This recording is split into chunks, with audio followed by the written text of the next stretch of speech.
할렐루야, 반갑습니다. 주님의 은혜가 여러분들과 함께 하시기를 예수님의 이름으로 축복합니다. 오늘은 순결사약이라는 제목으로 말씀을 나누고자 합니다. 성경 말씀은 요한복음 2장 1절에서 11절까지의 말씀입니다. 오늘 본문은 우리가 잘 아는 가나의 혼인잔치의 이야기입니다. 성경에 보면 이 가나의 혼인잔치는 예수님의 첫 기적이라고 그렇게 기록하고 있습니다. 의문이 들지요. 왜 예수님은 예수님의 공생애의 첫 기적을 결혼식장에서 행하셨을까 하는 것입니다. 회당도 있고 또 성전도 있고 사람 많은 광장도 있고, 그런데 왜 예수님은 하필이면 이 결혼식장에서 예수님의 첫 기적을 행하셨을까 하는 것입니다. 이것을 설명하기 위해서 먼저 우리들은 예수님 당시 유대인들의 결혼 풍습을 먼저 알아야 되고, 그 결혼 풍습 속에 담겨진 의미도 한번 볼 필요가 있습니다. 먼저 유대인들이 결혼을 하려면 정혼이라는 걸 먼저 합니다. 우리나라로는 약혼에 해당하는 것입니다. 이 정혼을 하는데 마을 사람들이 증인으로 모인 가운데 이 남자는, 그러니까 예비 신랑은 예비 신부에게 청혼을 합니다. 근데 청혼을 하는데 그냥 하는 것이 아니라 포도주 잔을 건네줍니다. 이 포도주 잔을 건네받은 예비 신부가 이 포도주 잔을 받아서 마시면 나는 당신의 청혼을 수락합니다 하는 것이고, 이 예비 신부가 이것을 받은 잔을 다시 신랑에게 내밀면 나는 당신과 결혼하지 않겠습니다 라는 뜻이 된다는 것입니다. 이것은 구원에 대한 의미가 있다고 합니다. 복음을 전할 때 그 복음을 받아들이느냐 받아들이지 않느냐는 자기 스스로, 사람이 스스로 생각해야 된다는 것이죠.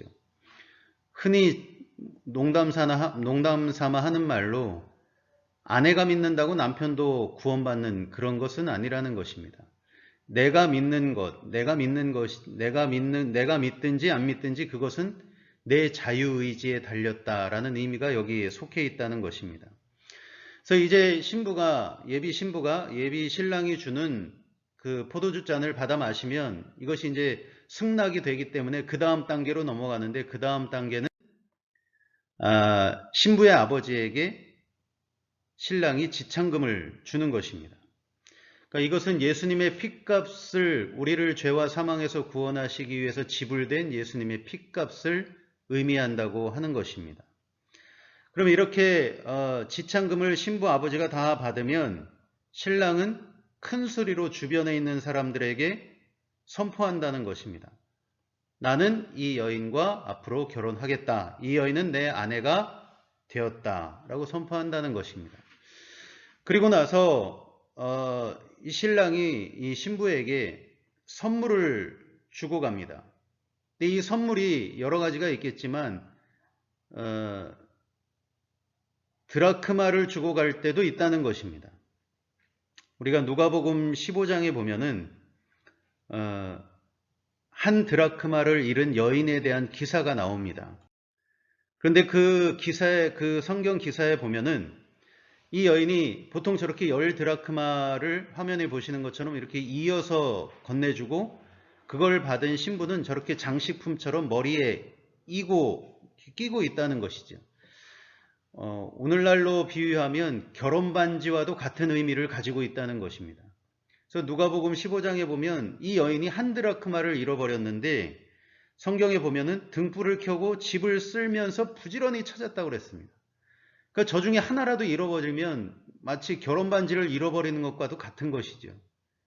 그래서 그 잃어버린 한 드라크마를 찾았을 때 이 신부는 어떻게 했냐면 벗과 이웃을 불러서 나와 함께 즐기자, 나와 함께 기뻐해 주십시오 하고 잔치를 베풀고 했다는 것입니다. 그러니까 그만큼 이 신랑이 주고 간 이 선물 드라크마는 이 신부에게 굉장히 중요한 것이고 때로는 이것이 지참금이 될 수도 있고 선물도 될 수 있다는 것입니다. 이렇게 해서 정혼, 약혼이 끝납니다. 근데 우리나라와 다른 점은 뭐냐 하면 우리나라는 약혼식이 끝나고 나면 결혼식을 빨리 하죠. 그런데 이스라엘은 그런 것이 아니라 약혼식이 끝나면 최소 1년이나 2년 후에 결혼식을 한다는 겁니다.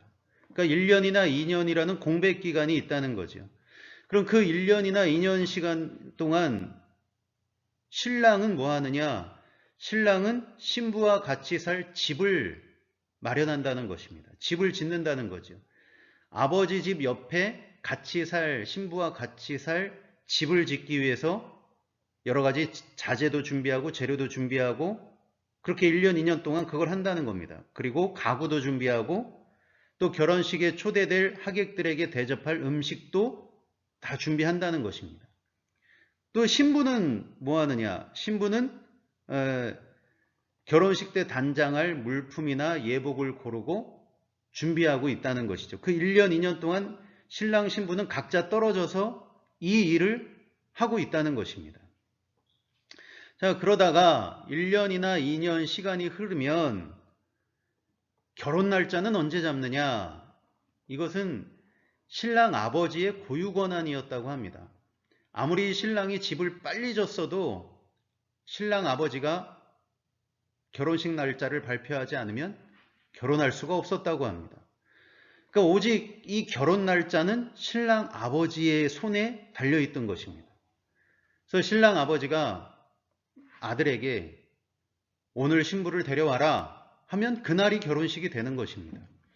그럼 아버지가 오늘 신부를 데려와라 이 얘기를 들으면 신랑은 사람을 신부 집에 보내서 오늘 내가 간이 준비하고 있어라 이렇게 된다는 것이죠. 그러면 신부와 들러리들은 어떻게 하고 있느냐? 결혼식 예복을 입고 신랑을 맞이할 준비를 해야 된다는 것입니다. 근데 우리나라는 결혼식을 오전에 대부분 다 하는데 이스라엘은 그게 아니라 저녁 때나 밤늦게 이 결혼식을 시작한다고 합니다. 그래서 때로는 밤 12시 자정이 돼서 할 때도 있고 새벽이 돼서 새벽 1, 2시가 돼서도 할 때가 있다는 겁니다. 그래서 성경에 나와 있는 것처럼 신부와 그 들러리들은 등불을 켜고 졸지 말고 깨어 있어야 되는 거죠. 만약에 신랑이 왔는데 졸고 있으면 이거는 정말 큰일 나는 것입니다. 그래서 이 신부는 저렇게 화면에 보는 것처럼 예쁘게 드레스를 입고 들러리들도 옷을 입고 신랑이 올 때를 기다리고 있는 것입니다.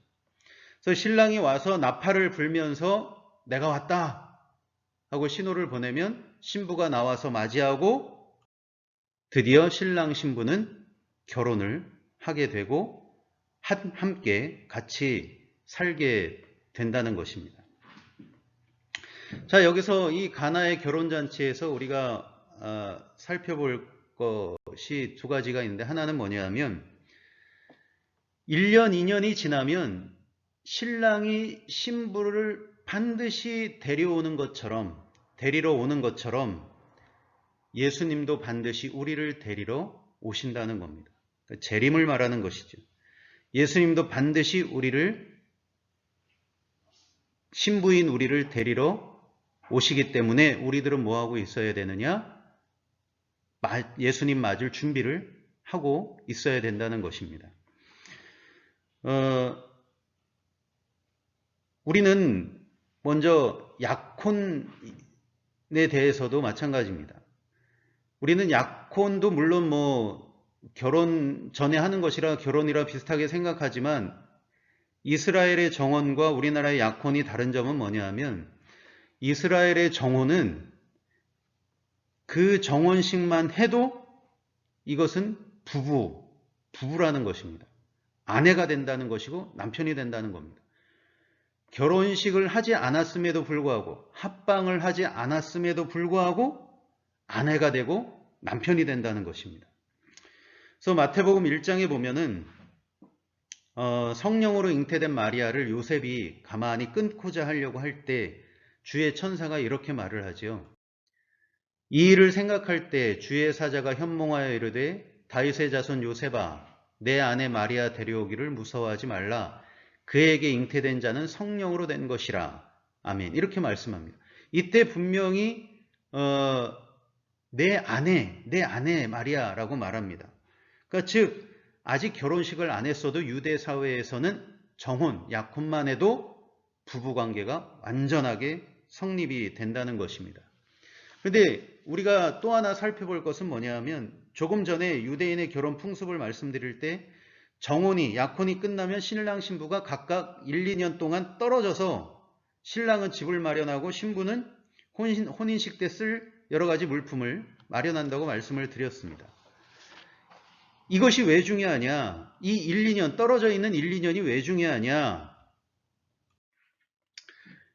저 1, 2년 동안 떨어져 있는 저 시간대를 지금 우리들이 살고 있는 시간대이기 때문이라는 것입니다. 무슨 말씀인가 하면 우리는 예수님과 정혼하였습니다. 구원을 약속받았습니다. 예수님은 신랑이고 우리는 신부로 주님과 함께 살 것을 약속을 받았습니다. 그러나 그 구원이, 그 약속이 온전히 이루어지는 것은 결혼이지요. 이것은 어느 때냐? 우리가 천국에 입성할 때 완전하게 구원의 완성이 이루어지는 것입니다. 주님이 우리를 위해서 예비하신 그 집으로 들어가는 것이 결혼입니다. 그러니까 우리는 구원을 약속받은 정혼의 기간, 정혼을 한 것이지 아직 주님과 완전한 결혼은 아니라는 것이죠. 그래서 지금 우리들은 예수님과 신랑 대신 예수님과 정혼한 후 저 1, 2년, 저 시간대를 우리는 이 땅에서 살아가고 있다는 겁니다. 그래서 지금 우리들에게 중요한 과제는 뭐냐 하면 그렇다면 정혼 후에 있는 저 1, 2년의 시간을 과연 우리는 어떻게 준비하고 무엇을 준비하고 어떻게 살아야 될까? 이것이 가나의 혼인잔치가 말해주는 또 하나의 의미라는 것입니다. 구약 성경에 보면은 하나님께서 이스라엘 백성을 심판하십니다. 징계하십니다. 왜냐하면 우상 숭배에 대한 하나님의 심판이셨기 때문입니다. 그 심판이 뭐냐? 북왕국 이스라엘은 아수르에게 망하고 남왕국 유다는 바벨론에게 망합니다. 그래서 이스라엘 전체가 성전도 무너지고 왕궁도 다 무너지고 사람들은 죽고 포로로 끌려갑니다. 이것이 하나님의 징계였습니다. 여기서 이스라엘 백성들이 이때 우상 숭배를 한 것을 뭐로 비유할 수 있겠느냐 하면 저 1, 2년 사이에 신부가 다른 남자와 바람 피운 것으로 생각하면 되는 것입니다. 만약 신랑이 저 1, 2년 사이에 신부가 바람 피운다는 걸 알면 어떻게 될까요? 구약법에 따면 보면 돌에 맞아 죽든지 그렇습니다. 그런데 하나님은 그렇게 하지 않으셨어요. 선지자들을 보내서 이스라엘 백성들에게 끝없이 권고하셨어요. 우상 숭배하지 마라. 오죽하면 하나님께서 이스라엘 백성들에게 너희들이 음란히 섬긴다 하실 정도로 그렇게 이스라엘 백성들은 우상과 짝지어 보냈던 것입니다. 신랑이 신부에게 사람을 보내서 내가 다 알고 있다. 너 다른 남자 만나는 거 내가 다 알고 있다. 이렇게 말하는 거나 마찬가지죠. 더군다나 그뿐 아니라 하나님이 신부인 이스라엘 백성들에게 말하기를 그러나 너희가 회개하고 나에게 잘못했다고 하면 다 없던 일로 해주겠다. 용서해 주겠다. 그리고 예정대로 결혼하겠다라고 하는 것입니다. 여러분 사람 같으면 한 번, 두 번, 세 번 이렇게 되면 용서할까요? 한 번도 힘들 텐데 말입니다. 근데 우리 하나님은 한 번이건 10번이건 회개하면 다시 돌아오면 다 용서해 주겠다는 것입니다. 그런데 이스라엘 백성들은 끝끝내 회개하지 않고 계속 다른 남자를 만납니다. 우상을 숭배합니다. 그러면서 하나님으로부터 멀어지게 되고 결국은 하나님의 징계를 받게 되지요. 그런데 감사한 것은 뭐냐 하면 그렇게 바람핀 우상 숭배한 아내 이스라엘을 하나님은 파혼한 것이 아니라 그 70년의 징계의 시간이 끝나면 결혼식을 하겠다는 것입니다. 정식으로 결혼해서 이스라엘을 아내로 맞이하겠다는 말씀입니다.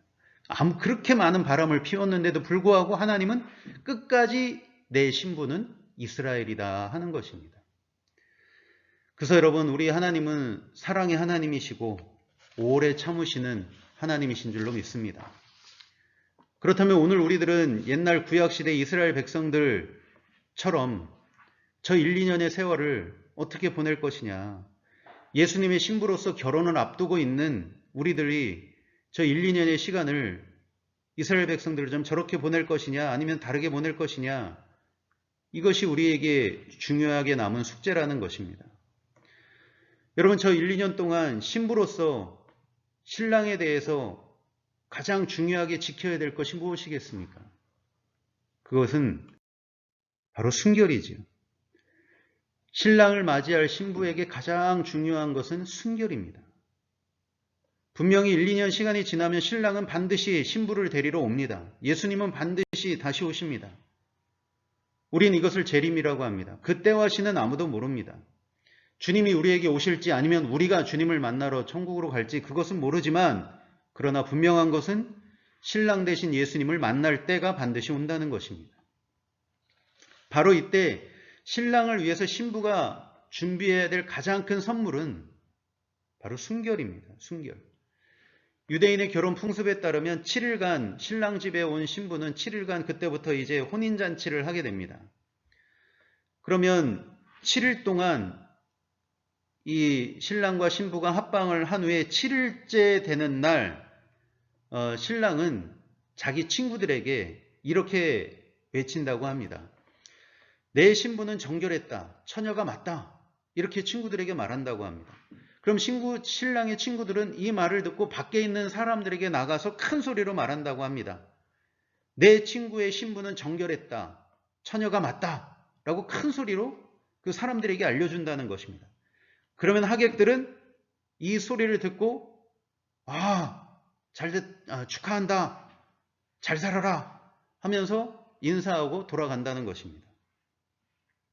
바로 이 신부의 순결, 오늘 저와 여러분들이 가져야 되는 것입니다. 그럼 성경에서 순결이 말하는 의미가 있습니다. 순결이 무엇일까? 두 가지가 있습니다. 순결이라고 하면 먼저 깨끗한 것입니다. 불순물이 섞이지 않은, 잡된 것이 섞이지 않은, 한마디로 청결한 것, 깨끗한 것을 말합니다. 디모데후서 2장 20절에 보면 큰 집에는 금그릇도 있고 은그릇도 있고 나무그릇, 질그릇도 있고 그래서 귀하게 쓰는 것도 있고 천하게 쓰는 것도 있나니 그러므로 누구든지 이런 것에서 자기를 깨끗하게 하면 귀히 쓰는 그릇이 돼요. 이렇게 말씀합니다. 금그릇, 은그릇이 중요한 것이 아니라 하나님 앞에서 중요한 건 깨끗한 것이 중요하다는 겁니다. 그래서 순결이 의미하는 첫 번째는 깨끗함이 있습니다. 두 번째로 순결이 의미하는 것이 무엇이냐 하면 마태복음 10장 16절에 보면 보라 내가 너희를 보냄이 양을 이리 가운데 보냄과 같도다. 그러므로 너희는 뱀같이 지혜롭고 비둘기같이 순결하라. 이렇게 말씀합니다. 비둘기같이 순결하라. 근데 여기서 사용된 비둘기라는 단어는 페리스테스인데 이건 집비둘기를 가리킨다고 합니다. 집비둘기는 주인에게 아주 충성스럽다고 합니다. 그래서 전화가 발달하지 않았던 그 옛날에 이 집비둘기를 훈련시켜서 주인의 편지를 전달하는데 이 집비둘기를 많이 사용했다는 것입니다. 그러니까 수많은 비둘기가 무리를 지어서 먼 거리를 날아가도 주인이 있는 비둘기는 자기 주인을 정확히 찾아서 편지를 전해주고 온다는 겁니다. 그래서 비둘기처럼 순결하라 이 말은 온순하라, 평화하라 이런 뜻도 있지만 이것보다도 먼저 세상에 섞여서 많은 비둘기 틈에 섞여서 날다가 주인 잃어버리지 말고 오직 이 집비둘기처럼 한 주인에게 돌아오는 충성됨을 가지라. 이런 의미가 여기 있다는 것입니다. 그래서 이 두 번째 의미는 충성됨에 있습니다. 순결의 두 번째 의미. 그래서 제가 생각해 봤습니다. 이 순결의 두 가지 깨끗함과 충성을 한마디로 표현하면 어떤 단어가 있을까? 이 깨끗함과 충성을 한마디로 정리해 보면 뭐가 있을까? 그때 떠오르는 단어는 이것이었습니다. 일편단심.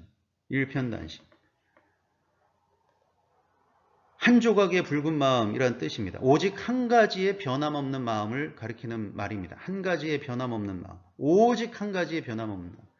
우리에게 오직 한 가지, 우리에게 오직 하나는 예수님밖에 없는 줄로 믿습니다. 그러니까 주님, 하나님에 대한 변함없는 마음, 깨끗함과 충성, 일편단심의 마음, 이것이 순결의 마음입니다. 그럼 여러분, 우리들은 어떻게 이 일편단심의 마음을 주님 다시 만날 때까지 가질 수 있을까요? 가나의 혼인잔치를 보면 두 가지를 살펴볼 수 있습니다. 하나는 기도 생활입니다. 기도 생활. 오늘 본문에 보면 잔치집에 포도주가 떨어졌습니다. 이건 아주 굉장히 손님들에 대한 신뢰이고 아주 난감한 일입니다. 오늘 우리들 역시 그럴 때가 있습니다. 아주 힘들고 어렵고 염려 걱정이 많은 그런 일들이 있습니다. 근데 이 포도주가 떨어졌을 때 마리아가 어떻게 하냐 하면 3절에 보니까 예수에게 이르되 저들에게 포도주가 없다 이렇게 말합니다. 그러니까 오늘날 우리들에게 말하면 바로 기도지요. 나에게 없는 것을, 떨어진 것을, 부족한 것을 주님께 아뢰는 기도와 같습니다.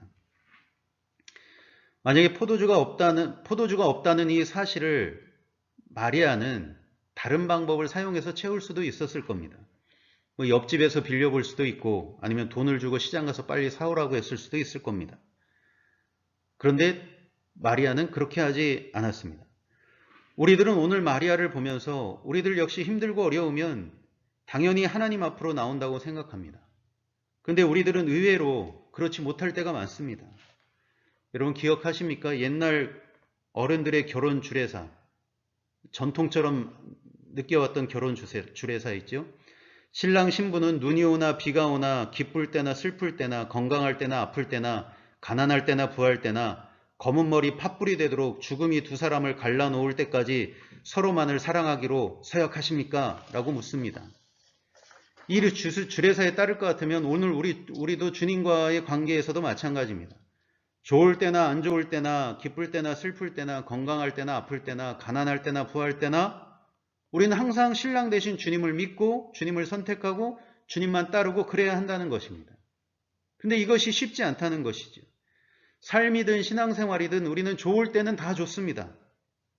예배도 잘 드리고 기도도 하고 말씀도 하고 헌금도 하고 좋을 때는 다 좋습니다. 그런데 내 삶이나 신앙생활이 힘들고 어려울 때 이럴 때 약간씩 달라진다는 겁니다. 일단 예배가 소홀해지고 기도를 잘 안 합니다. 헌금 이런 것도 다 줄어듭니다. 우리들은 힘들고 어려우면 마리아처럼 더 주님께 매달려야 될 것 같은데 오히려 우리는 매달리기보다는 타협하는 것을 선택할 때가 있습니다.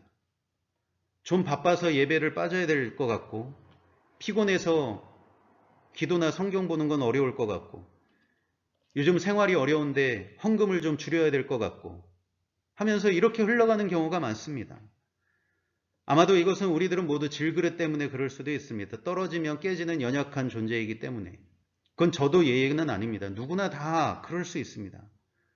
그러나 우리가 분명하고 단호하게 결심해야 될 일이 있습니다. 아무리 힘들고 어려워도 하나님의 것은 타협하는 것이 아니라는 것입니다. 하나님과 하나님의 것은 타협의 대상이 아닙니다. 일편단심이라는 말 안에는 타협의 자리는 없는 것입니다. 그럼에도 만약에 나는 너무 힘듭니다 했을 때 그러면 하나님과 충분한 대화를 하시기를 바랍니다. 깊은 기도가 있기를 바랍니다. 충분한 기도가 있은 후에 그럼에도 그렇게밖에 할 수 없었다, 그렇게밖에 결정할 수 없었다면 하나님도 다 이해하시는 것입니다.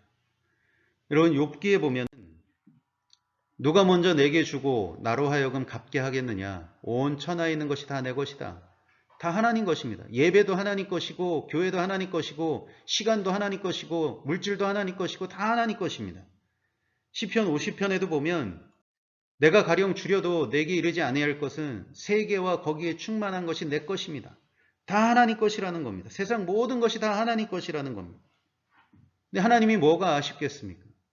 하나님이 정말 원하시는 것은 이런 것들이 아니라 바로 우리의 마음입니다. 아무개야, 아무개 집사야, 아무개 권사야, 네가 어렵지만 그럼에도 네가 나와 나의 것을 먼저 생각하는구나. 하나님은 이 마음을 보시는 것입니다. 하나님을 향한 주님을 향한 일편단심, 순결함, 내 상황과 환경에 따라 변하는 것이 아니라 그럼에도 오직 하나님을 향한 그 충성됨, 그걸 보시는 것입니다. 그래서 우리들은 하나님과 하나님의 것을 지키기 위해서 우리는 기도하는 겁니다. 기도의 씨름을 하는 것입니다. 그래서 주님이 말씀하십니다. 환난 날에 나를 부르라. 내가 너를 건지리니 내가 나를 영화롭게 하리로다 하고 말씀하십니다. 하나님과 하나님 것을 지키기 위해 기도하는 그 사람에게 하나님은 내가 너를 건지리니 내가 너를 영화롭게 할 것이다. 응답을 주신다는 것입니다. 포도주가 떨어졌을 때 예수님을 찾아간 마리아에게 예수님은 마리아의 말을 들어주셨습니다. 오늘도 하나님의 것을 지키기 위해서 하나님을 향한 일편단심의 마음을 지키기 위해서 기도하는 그 기도를 하나님이 지켜주시고 응답 주실 줄로 믿습니다. 빌립보에 보면 그리하면 모든 지각에 뛰어난 하나님의 평강이 그리스도 예수 안에서 너의 마음과 생각을 지키시리라 하셨습니다. 기도가 하나님을 향한 우리의 마음과 생각을 지켜주는 줄로 믿습니다. 두 번째는 말씀대로 사는 삶입니다. 본문에서 마리아가 예수님에게 저들에게 포도주가 없다 그랬더니 예수님 하시는 말씀이 여자여 나와 무슨 상관이 있나이까 내 때가 아직 이르지 아니하였나이다 합니다. 거절한 것이지요. 근데 여기서 마리아가 이런 예수님의 마음을 확 바꾸는 한마디를 합니다. 어머니 마리아의 요구를 들어줄 수밖에 없는 그 한마디, 그것이 무엇이었느냐? 그의 어머니가 하인들에게 이르되 너희에게 무슨 말씀을 하시든지 그대로 하라 하니라. 바로 이 말씀입니다. 이 한마디로 예수님으로 하여금 어머니 마리아의 부탁을 안 들어줄래야 안 들어줄 수 없게끔 이 한마디가 그렇게 만들었다는 것입니다. 이 말을 들은 예수님은 바로 7절에 보면 그들에게 이르시되 항아리에 물을 채우라. 예수님이 바로 행동하십니다. 저와 여러분들에게 이런 믿음이 있기를 원합니다. 하나님이 안 들어줄래야 안 들어줄 수 없게 만드는 그런 믿음의 은혜가 저와 여러분들에게 있기를 예수님의 이름으로 축복합니다. 여기서 무슨 말씀을 하시든지 그대로 하라. 마리아의 이 말은 무슨 뜻이겠습니까? 예수야, 아들 예수야, 네가 무슨 말을 하도 나는 너를 믿는다. 네가 무슨 말을 해도 결국은 네가 이 사태를 해결해 줄 것이라고 나는 믿는다. 바로 이런 뜻 아니겠습니까? 이것이 오늘 우리들에게 적용해 보면 간혹 우리들에게 있어서 열심히 기도도 하고 나름대로 열심히 신앙생활을 하는 것 같은데 이상하게 나의 형편과 사정은 점점 더 안 좋아지고 내가 생각했던 것보다 내가 기대했던 것보다 달리 더 힘들어지고 어려워지는 그런 때가 있습니다. 바로 그런 때 마치 주님께서 내 기도를 안 들어주시는 것 같고 어려운 것 같고 바로 그런 때 그럼에도 주님 저는 주님을 믿습니다. 그럼에도 저는 주님만 따르겠습니다. 그럼에도 저는 주님을 떠나지 않습니다. 저는 주님만 의지합니다. 저는 제 마음은 주님밖에 없습니다. 바로 주님을 향한 일편단심의 마음. 바로 이것. 아무리 그래도 나는 주님을 떠나지 않습니다 하는 이 마음이 어디서 드러나느냐? 말씀을 의지 않을 때 이것이 우리의 마음이 드러난다는 것입니다. 여러분, 하나님의 말씀은 모든 말씀은 능치 못함이 없다고 주님은 말씀해 주셨습니다. 여러분, 물이 포도주가 된 것은 기적이지요. 그런데 이 기적의 시작이 어디서였느냐? 예수님의 말씀에서부터 시작이 되었습니다. 그러니까 그 말씀을 붙잡으면 기적이 되는 그 순간을 우리가 살아갈 수 있게 된다는 것입니다. 아무리 어렵고 힘들어도 그래도 이 말씀이 물이 포도주가 했기 때문에 포도주가 되었기 때문에 우리는 그래서 말씀을 붙들고 있는 겁니다. 그 말씀을 의지하고 있는 것이죠. 말씀을 붙들고 있을 때 말씀을 의지할 때 우리 삶 속에 물이 포도주가 되는 놀라운 기적의 역사가 일어나게 된다는 것입니다. 집에 온 손님들이 뭐라고 말합니까? 사람마다 먼저 좋은 포도주를 내고 취한 후에 낮은 것을 내거늘 그대는 지금까지 좋은 포도주를 두었도다 하니라. 그 결혼식은 이렇게 사람들에게 칭찬받는 결혼식이 됐습니다. 하마터면 큰일 날 결혼식이 칭찬받는 결혼식으로 바뀌어졌습니다. 이것은 예수님을 향한 마리아의 일편단심의 마음이 있었기 때문입니다. 오늘 우리들도 예수님을 향한 일편단심의 마음, 그 마음이 있다면 기도로 말씀으로 주님을 향한 순결함을 지키고 살아간다면 우리 삶이 지금 어땠든 간에 반드시 사람들에게 모든 자들에게 인정받고 칭찬받는 그런 삶으로 변화될 줄로 믿습니다. 오늘 우리들은 정혼과 결혼 사이에 그 1, 2년을 살아가고 있습니다. 우리들에게 필요한 건 바로 순결입니다. 깨끗함과 충성됨, 일편단심, 주님을 향한 그 마음이 오늘 우리들에게 요구되고 있습니다. 오늘은 창립 75주년, 우리 교회 75주년 맞는 주일입니다. 이 순결함이 우리와 우리 교회가 나아갈 방향입니다. 다시 오시는 주님을 맞이할 준비되어야 할 자세가 바로 이것입니다. 오늘 저와 여러분 이 일편단심의 마음을 가다듬고 더욱더 주님을 따르기를 원합니다. 그러면 반드시 주님께서 우리의 삶이 물에서 포도주가 되는 귀한 역사를 주님은 우리들에게 베풀어 주실 것입니다. 물이 포도주가 되는 망할 수밖에 없던 결혼식장이 칭찬받는 결혼식장으로 변화된 것처럼 그런 놀라운 삶의 은혜와 변화가 저와 여러분들에게 일어나기를 예수님의 이름으로 축복합니다.